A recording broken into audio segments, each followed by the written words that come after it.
Yes, in fact, we are. It's just easier because there's several cases. In the case of Christian Taylor, where it was ruled that an iPhone can be warrantlessly searched and seized. But there's cases in Ohio where the exact opposite has been ruled, and it's really hard for the states that haven't decided what to do with that. Well, it may be easier, but is it constitutional? We know that the United States Constitution, including the Bill of Rights, sets the floor with respect to liberties to which citizens are entitled. But as a matter of federal constitutional law, the states are free to extend greater freedoms to their citizens, including through their civil rights, including search and seizure law. Yes, oh, sorry. In light of that, is federalizing the law of search and seizure such a good idea? We're not suggesting necessarily federalization, more of a coming together of states to discuss these issues. These are such new issues of search and seizure. What is the scope of search and seizure without a warrant incident to a lawful arrest? Can you search the whole iPhone? How far can you go? Well, what do you suggest? I would agree with the case in state of Ohio v. Smith, where it was ruled that even if you've been arrested lawfully, your iPhone, if it's going to be thoroughly searced, your cell phone is going to be thoroughly searched. Arrested for what, though? Any sort of criminal charges.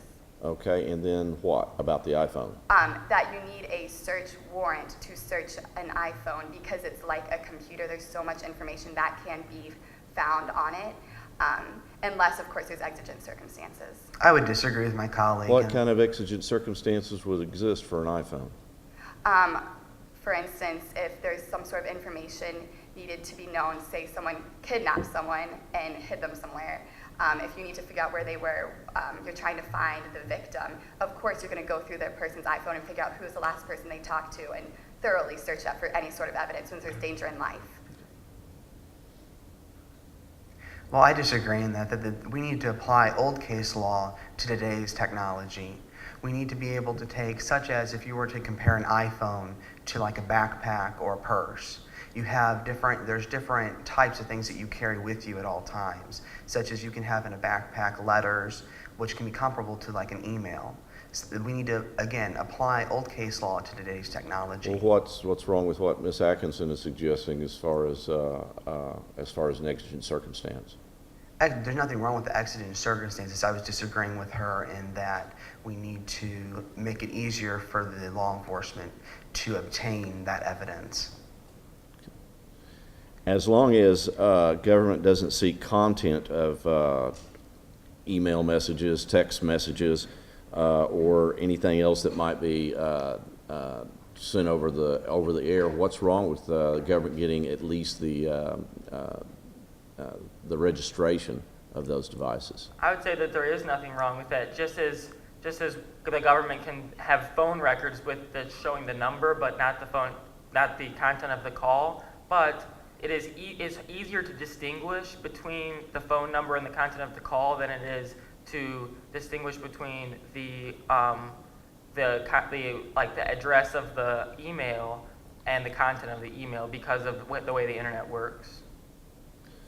In the context of computers and emails, what issues of the Fourth Amendment are called into question?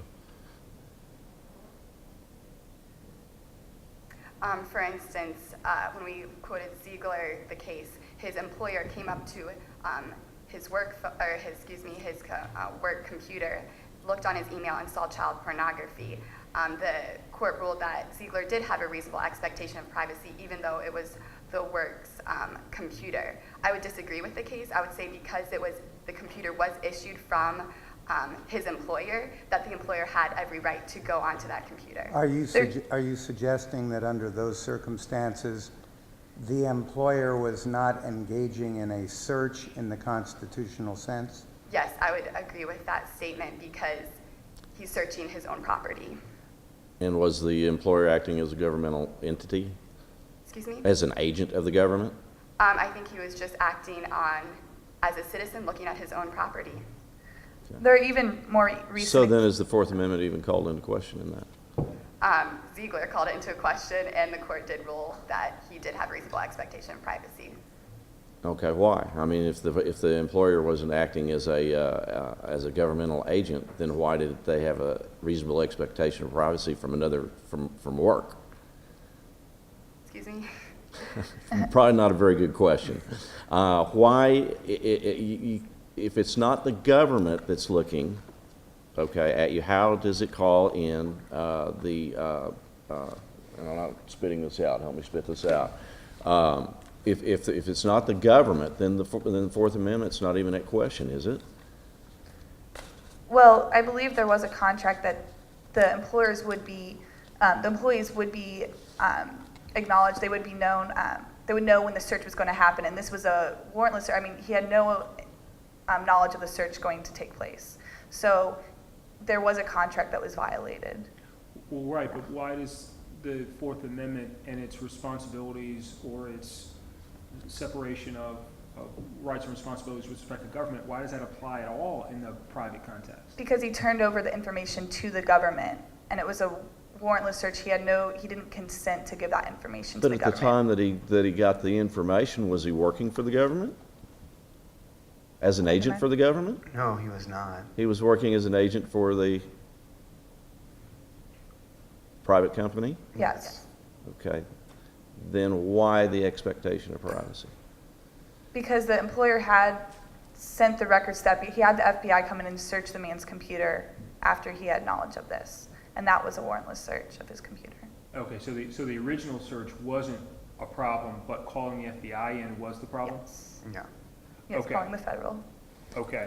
How would that work if we were talking about, say, a university searching the email account that it has given its students? Would that also qualify for Fourth Amendment treatment? It depends on if it's a public or private university, I would say. If it was a public university, I would say the students is allowed more privacy because it is a government funded. You're paying for the college, some of it through your taxes. And if it was a privately funded, there's a lot less privacy and freedoms that you're allowed there.